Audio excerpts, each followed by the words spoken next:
అహల్య గౌతములు. గౌతమ మహర్షి బ్రహ్మమానస పుత్రుల్లో ఒకరు. సప్తర్షులలో సుప్రసిద్ధుడు. ఈయన చెప్పిన గౌతమ ధర్మములు ప్రసిద్ధి చెందినవి. బ్రహ్మ అపురూప సౌందర్య రాశి అహల్యను సృష్టించి ఆయనకిచ్చి వివాహం చేశారు.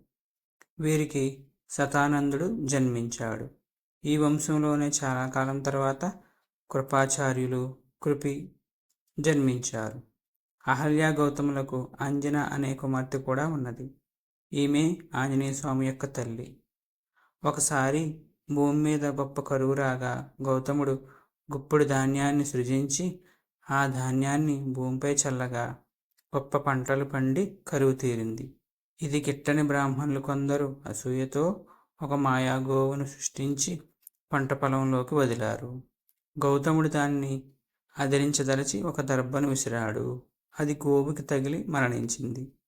దానితో వారంతా గోహత్యా పాతకాన్ని అంటగట్టి ఆ దోష నివారణకై శివగంగను తేవాలన్నారు.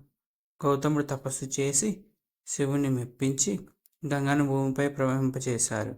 అదే నేటి గౌతమి నది. నేటి గోవూరు అనగా కొవ్వూరు.